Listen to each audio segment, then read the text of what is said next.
Good morning, everyone. My name is Betty Gilson, and I'm your lay lead of today's service. I warmly welcome you to First Parish Unitarian Universalist Church in Bridgewater. I've been a member here for a long time, over 40 years. And I serve on the Social Justice Committee, the Peace Committee, and the Caring Committee.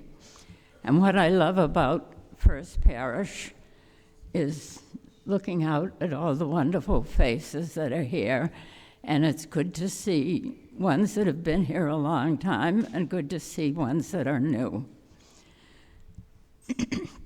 Before we begin our time of worship, I believe we have some announcements. I don't have any that anybody's given me, but I'll give one right away. A thank you to Quint Jarvis and David Wilson for rescuing us from a flood of the facilities and getting things livable for today's service. Thanks a lot. And if anybody else helped them, that's great. Does anyone else have an announcement that they need to make? Jenny. Just that it will be Victoria Leonard giving a testimonial this morning. I just want to make sure she gets her name right. Okay, thank you. Thank you. All right, First Parish is a welcoming congregation. We proudly fly the rainbow flag to symbolize our welcome to people of all identities, ages, and backgrounds. If you're new to First Parish, we hope you enjoy your experience this morning. We encourage you to fill out the guest book, which is at the back of the church, and include your email address if you'd like us to contact you. The newcomers joining online, please sign up, the sign-up link posted in the chat. And we invite all who are here in person to join us after the service for a time of fellowship in the Upper Parish Hall to your right. The service today is being hosted by Zoom. It is being recorded for Bridgewater Cable TV and for YouTube. You can find the link to the YouTube video in the weekly bridging, which you receive if you give us your email address. The recording camera is turned off during the sharing of joys and concerns for your privacy. Mm-hmm. In the event of an emergency or need for an evacuation drill, please leave the building through the main sanctuary doors at the back, or if you need a ramp, through the side door here, which goes off, and then go around to meet us at the out front by the boards out there. You're welcome here. Thank you for joining us. Your presence makes a difference. We will now begin our time of worship with the prelude.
At this time, Debbie will light the chalice, and will you join with me in reading the words?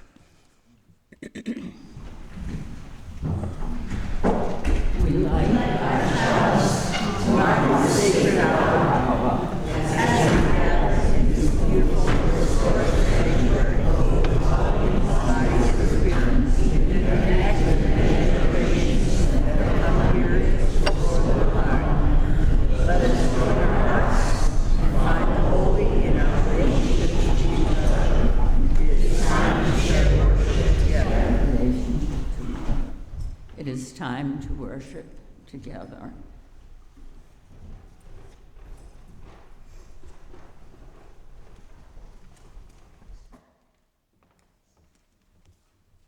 Good morning, everyone. As Jenny said, I am Victoria Leonard. I'm not Kathy Keenan. Kathy Keenan gave our testimonial last week, but this week it's me. And I just wanted to say, firstly, a small reminder to everyone that next week is Stewardship Sunday, and Jenny and her team have been working really hard on the service, so it would be very meaningful if you were all there. And I just wanted to speak a little bit about why I give to this church. And as our country is devolving into an oligarchy, or a broligarchy, if you will, I've been trying to be more conscious of where my money goes and of voting with my dollar and also with my ballot. Our power as consumers in a capitalist society can be harnessed by where we spend our money and what communities we pour our time, talent, and treasure into. Keeping our own money in our own community makes it go a lot further. $5 into our church discretionary fund helps keep the lights on, pays for our coffee at the coffee hour that we all enjoy, helps to salt the walkway, and preserves our historic building for hopefully many generations to come. I have been so nourished by this church and by its members, and I want to give back to it in whatever way that I can. I'm sorry, I wrote this in like multiple different stages, so I'm losing a little bit where I'm going, but I'm just gonna jump back quickly. In my many years of attendance to the Catholic Church, I never gave more than a few dollars in the collection plate because I thought the Catholic Church as an institution had enough. They have treasures beyond our wildest dreams, and we don't have that as an institution. It's the community here that funds what the Unitarian Universalist churches are able to achieve.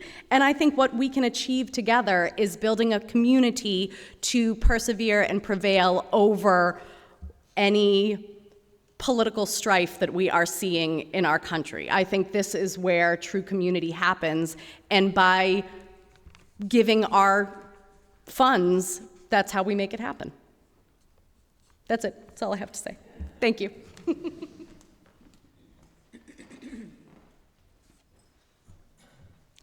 At this time, would you rise and join me in the affirmation of our covenant and the aspiration? Love the spirit of this church and serve its gift. This is our great covenant, to dwell together in peace, to speak the truth in love, and to help one another.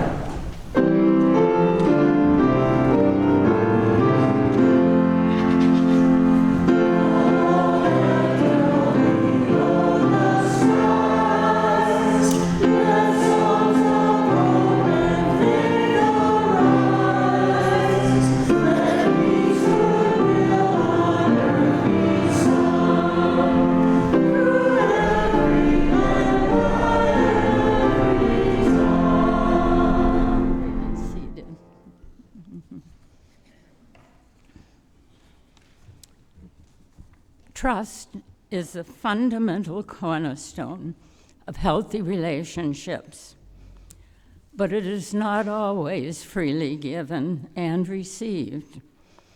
It's built through countless interactions and experiences within and beyond the relationship. Increasing mutual trust can help a relationship grow in equity, compassion, and justice. In turn, relating with equity, compassion, and justice can help mutual trust flourish. In this way, trust is intertwined with the values which are celebrated by the second principle, which many of us remember: justice, equity, and compassion in human relationships. Would you stand as you are able and sing our opening hymn in the Teal hymnal 1008, When Our Heart is in a Holy Place.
Now is the time in our service for the sharing of joys and sorrows, those matters of great personal significance that touch us, our families, and our loved ones.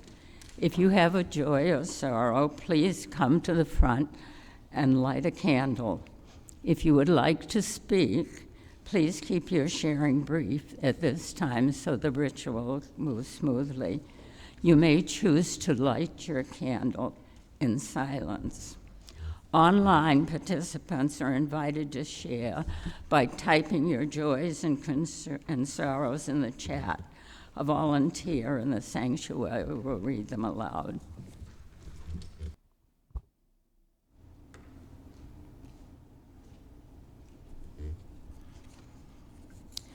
At this time, let's join together in meditation and prayer.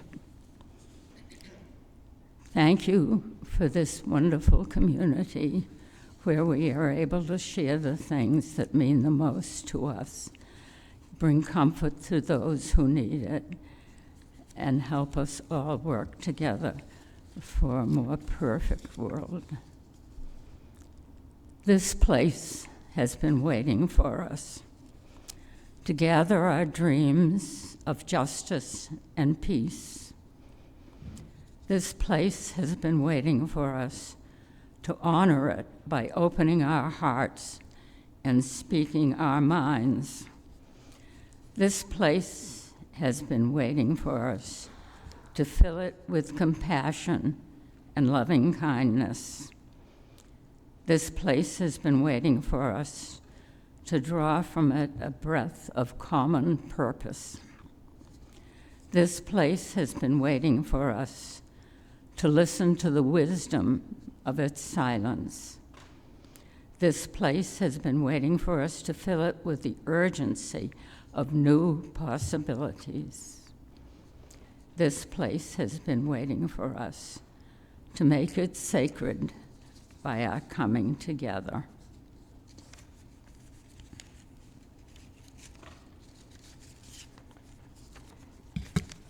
Amen. May it be. At this time, we invite you to share of your treasure. We always want your time and talent, but now we are looking for some of your treasure too. So the collection will be taken for the work of this church and also for our special charity of the month, which is the Massachusetts Transgender Political Coalition, MTPC, dedicated to ending discrimination based on gender identity and expression. If you want to donate specifically to them, write out a check and in the memo line put MTPC. Thank you.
To laugh is to risk appearing the fool.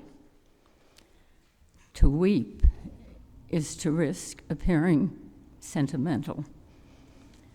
To reach out for another is to risk exposing our true self. To place our ideals, our dreams, before the crowd is to risk loss. To love is to risk not being loved in return. To hope is to risk despair. To try is to risk failure. And to live is to risk dying. In today's service, members and friends of the Turning Leaves Book Club here at First Parish will address the topic of trust with examples from some of their favorite books. These are a very diverse collection of stories from 4 different authors with some unusual examples of trust.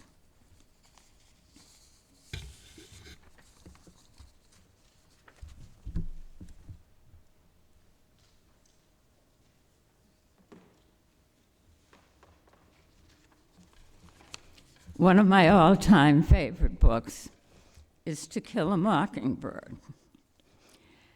I have let that be known enough so that Jan Thompson even gave me a wonderful shopping bag with the title and a picture from the story printed on it. Many of you are probably familiar with the story of Scout, her brother Jim, and their gallant father, Atticus Finch.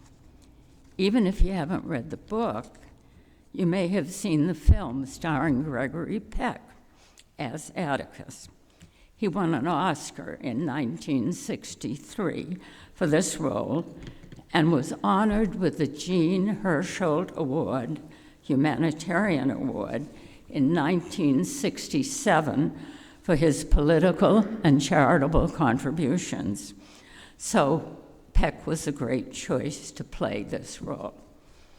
However, the book contains a very important example of how we can learn to trust what we may have once feared or discarded. Even though their mother had died, Scout and Jim were blessed with family and household servants, including their black cook, Calpurnia, who helped them navigate their sometimes confusing lives. One summer, with their friend Dill, who was visiting in the neighborhood that summer, the trio started acting out stories and in which they portrayed town folks in their skits. One favorite to portray is Arthur Radley, better known as Boo. He lives with his brother Nathan in what the children view as a spooky house, hence the appropriate name of Boo. Despite their apprehension, or perhaps because of it, they lurk near the house and create more stories. Strangely, during the school year, they begin to find presents in a knothole in a tree on the Radley property. They wonder more and more about why these appear, creating even new fantasies. During the next summer, Dill is back again, completing the trio. They sneak onto the property again. Brother Nathan shoots at them to scare them off. In their flight, Jim loses his pants, snagging them on a bush, but eventually finds them mended and hung on the fence. Is it possible that Boo did that? A new picture of Boo is now beginning to evolve in Scout's mind. What kind of person is he, really? Another unusual event strengthens her new concept. A nearby house has a fire one time. As she watches intently, someone places a blanket on her shoulders. She's convinced it was Boo. She has changed her perception completely of him as a weird and spooky character to someone she can trust and feel safe with. Atticus, who is a lawyer, chooses to defend Tom Robinson, a black man accused of raping a white woman. In spite of all the evidence of his innocence, he's convicted. Tom attempts to escape from jail and is shot and killed. Even though the trial went against Atticus, the woman's husband wants revenge.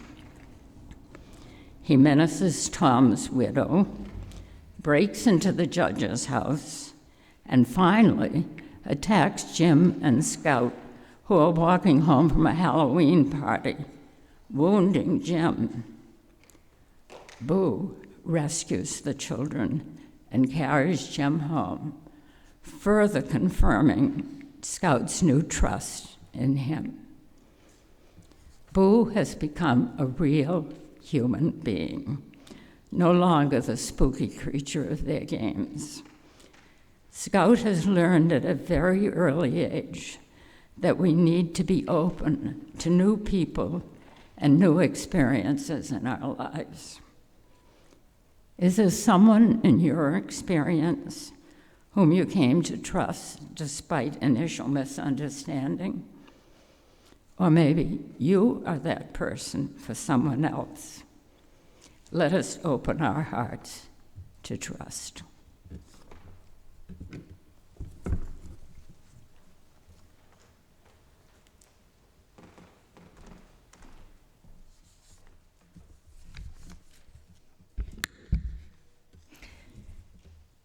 How many of you have ever read a book by Kristen Hanna? The Nightingale, The Great Alone, The Women. Raise your hands, let me see. Isn't that funny? Yeah, she attempts to appeal to women readers. How many of you have ever read Steinbeck's The Grapes of Wrath? More men here. Up until a couple of weeks ago, The Grapes of Wrath was probably the most depressing book I had ever read. But this one tops it. But that doesn't mean I wish I hadn't read it or that you shouldn't either. It's an epic novel of resilience, hope, and trust. It starts in 1921 after World War I, when optimism was running high in the USA, but not for Elsa Wolcott. She had had rheumatic fever when she was 14, and her family used that as an excuse to keep her indoors and isolated. But the real reason they kept her indoors is that she wasn't pretty. She was too tall, too thin, too pale, didn't conform to the beauty standards of the day. But how things change, don't they? Don't most of us want to be tall and thin now? I know I do. At 25, she was considered a hopeless spinster, expected to just accept her fate. 25, imagine. But Elsa was desperate for social interaction and, yes, love. So one night, she put on a red silk dress that she had made but never wore outside her house because, in case you forgot, she wasn't allowed outside her house. She came downstairs and told her parents that she was going to the speakeasy. And of course, they forbade her, but she defied them and she ran out the door and all the way to the speakeasy and was denied entry because she didn't know the password. So as she walked through the town, lonely and disconsolate, she ran into a young man who struck up a conversation with her. With both of them admitting to loneliness, it turned into, as you can imagine, much more than a conversation. Desperate for more, she snuck out of the house a few more times to meet with this man, whose name was Raffaello Martinelli, Rafe for short, an Italian. I know you guys weren't around at the time, but Italians were despised at that time. So as you guessed, their duet became a trio, to plagiarize a line from The Sound of Music. Her parents were outraged and escorted her to the Martinelli's home. And here she found, after a while, hope and trust in a new family who soon came to love her like a daughter. Elsa had her baby girl, and she and Rafe named her Loretta. 3 years later, they had a son who they named Anthony, Ant for short. And for about 5 minutes worth of reading, they were one big happy family. But then the Depression hit, and the Dust Bowl laid waste to their farm. Elsa's marriage begins to unravel, and so too her relationship with her daughter. So began a period of dust storm after dust storm, selling their animals to the government to pay off the mortgage, debates about whether to abandon their land and go west to California, as so many were doing at the time, and they eventually decided to do that too. Well, here they met with the opposite, vicious rainstorms and mudstorms that swept their camp away, and greedy employers who kept reducing their wages. Through it all, Elsa never gave up trusting in herself, trusting that she would make the right decisions, and trusting that her grit would eventually save them. I don't want to give away the ending, you're just going to have to read it. As in all of Kristen Hanna's books, there is always a political undertone, a not-so-subtle comparison to the world we live in today. Much of the book is about income inequality. A few get rich and fat, while most slowly starve. There was one really disturbing incident of Elsa and her two kids dividing one hot dog into 3 pieces and calling it dinner. Though this is a slog through a sea of misery, it is about resilience and hope and trust. And I do recommend that you read it. And if you'd like to read it, see Janet Dye. Here's the book. There's a little slip of paper in here. She's the first one on the list to borrow it, but I would just love to pass it around for all of you who would like to read it.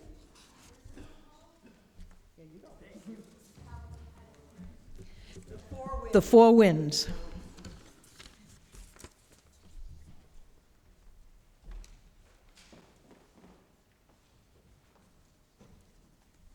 Please stand as you are able and join in the musical meditation. Number 6.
Okay, I have a little bit of a skewed relationship with trust.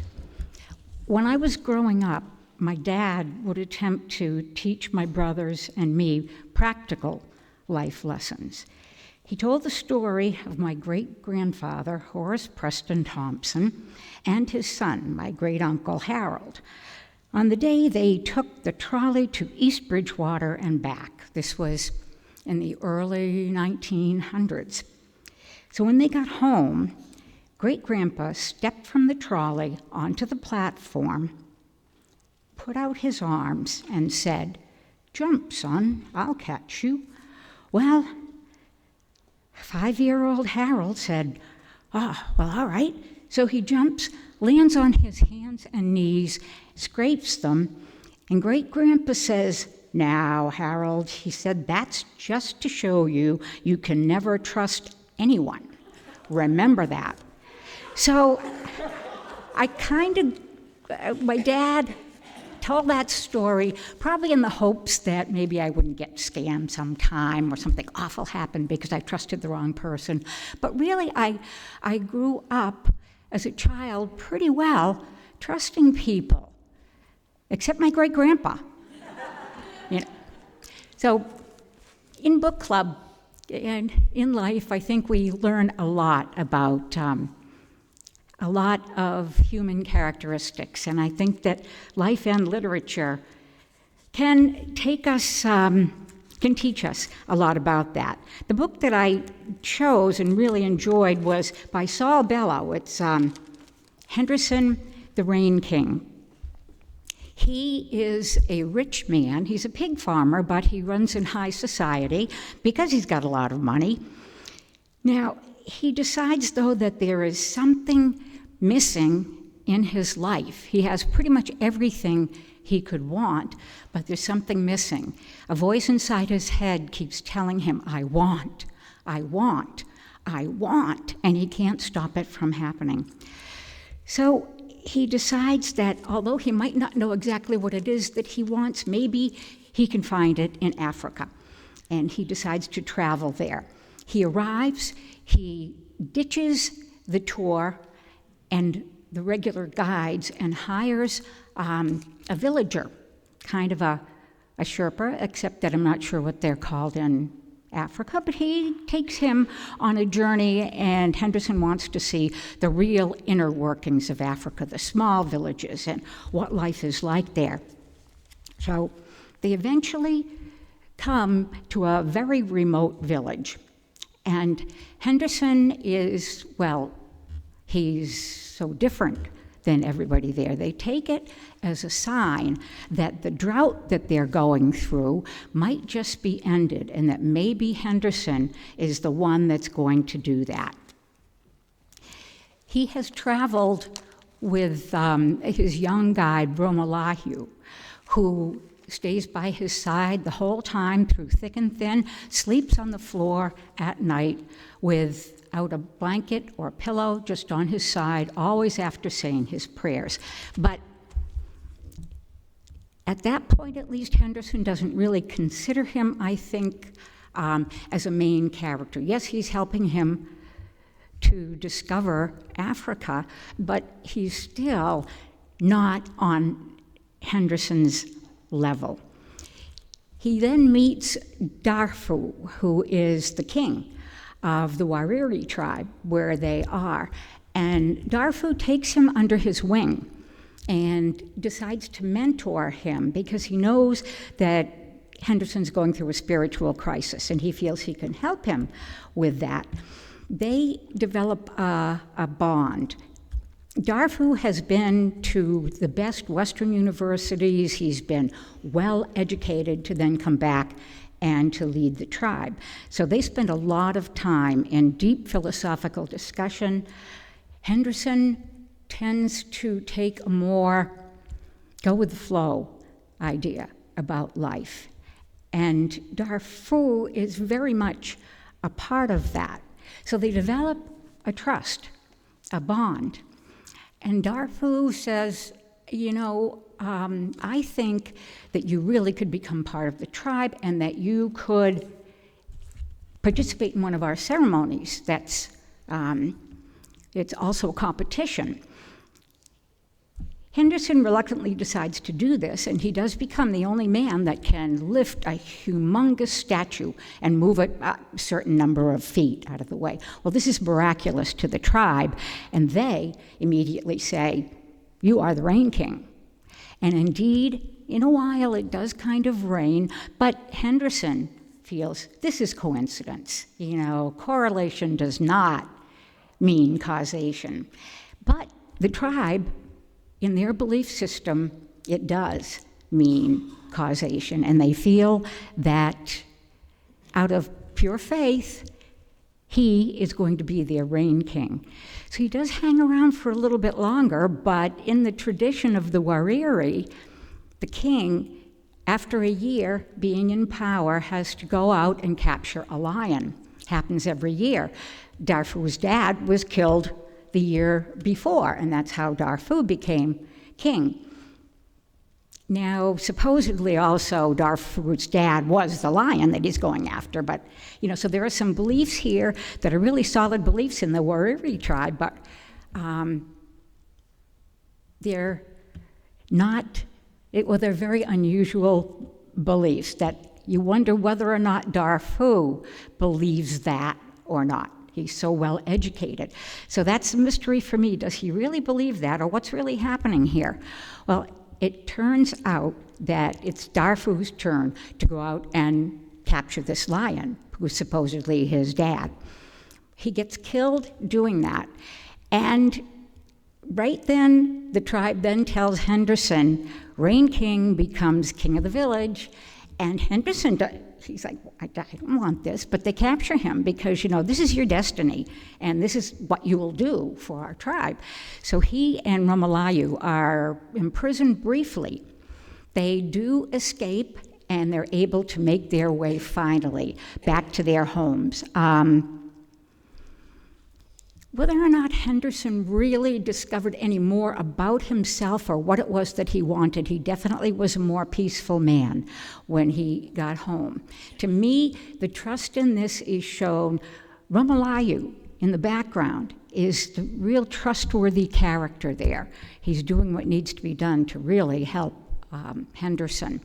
And Darfu he is rather manipulative with Henderson. He's able to convince him that he could be the reign king. He does become that, but he never tells him. He's really manipulating him into the part of being king of the tribe, which is not what Henderson wants, but what Darfu thinks that the tribe really needs. So, in a way,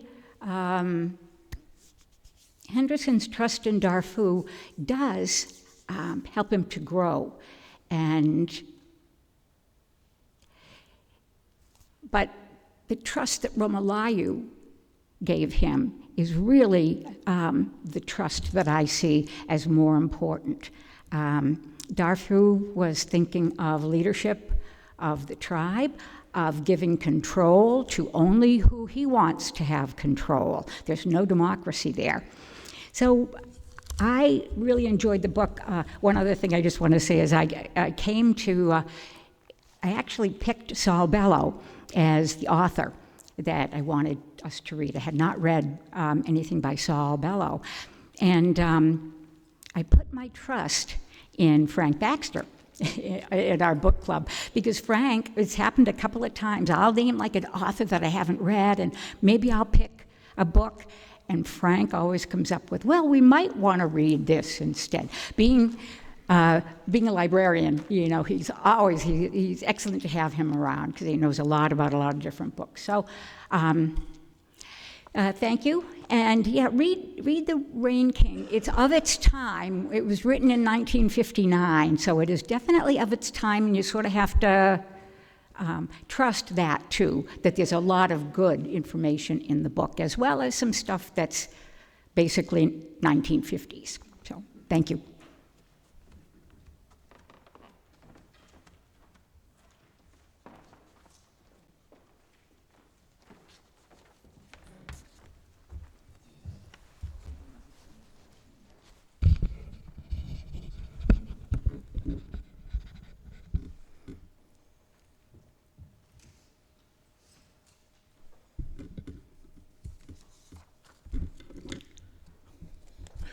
Everything worthwhile is personal.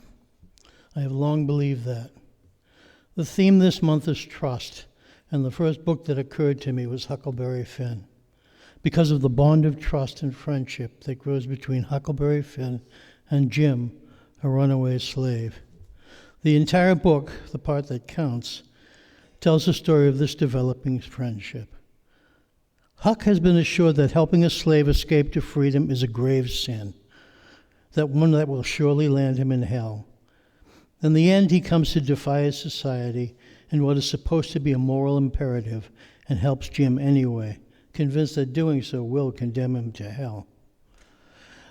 But he knows what he is doing is right, and to do otherwise would shame him not only in Jim's eyes, but especially his own.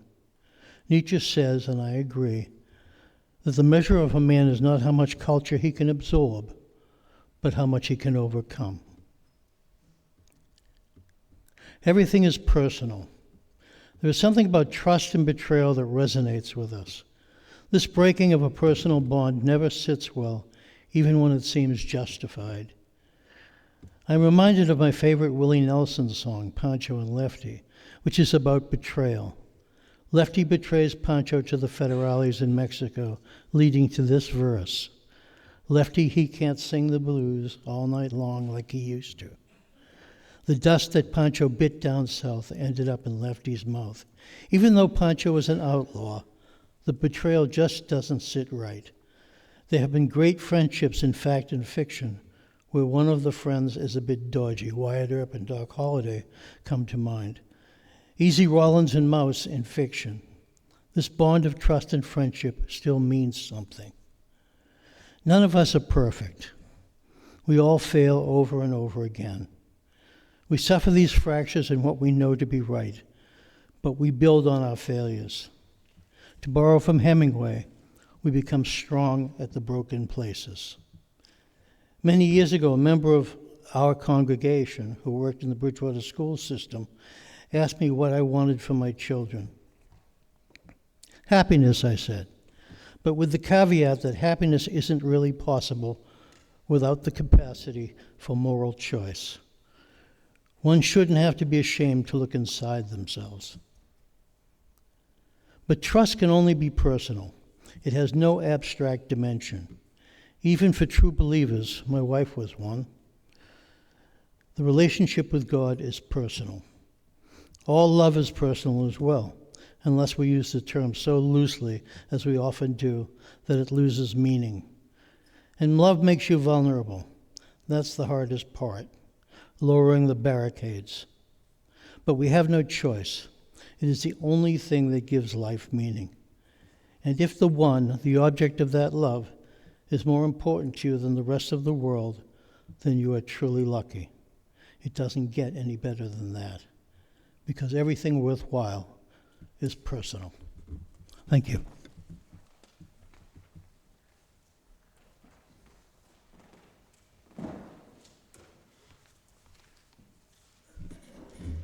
Let's join together for our final hymn.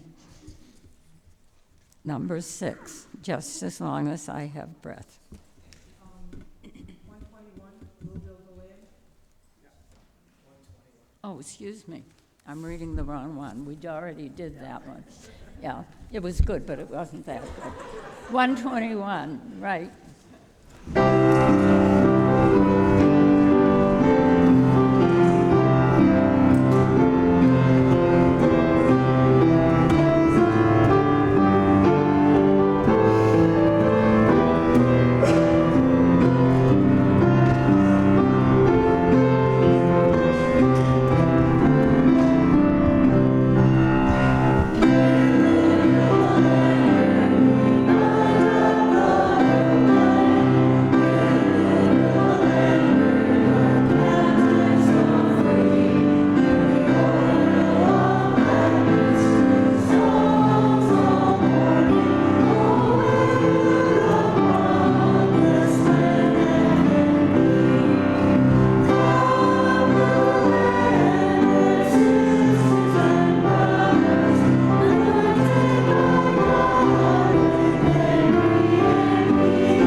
face our challenges with love that casts out fear, with hope to trust tomorrow.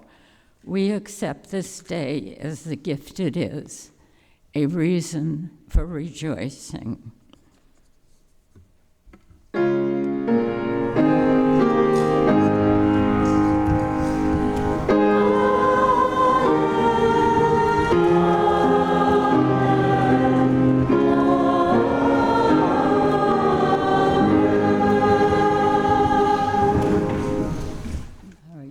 Debbie, would you turn out the candle? We extinguish the flame, but not the warmth of community or the fire of commitment. These we carry in our hearts until we are together.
Our time of worship is over.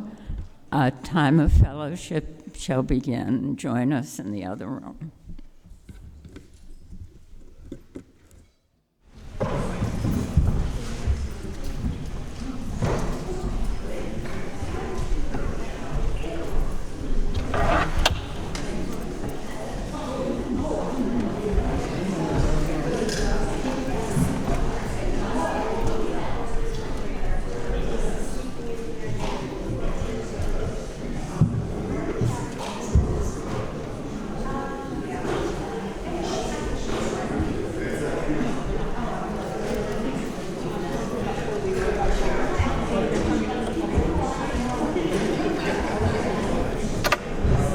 Did a good job. I'm David's brother.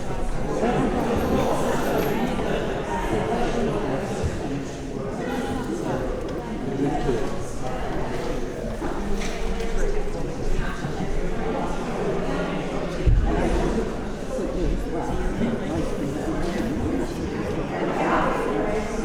Close them.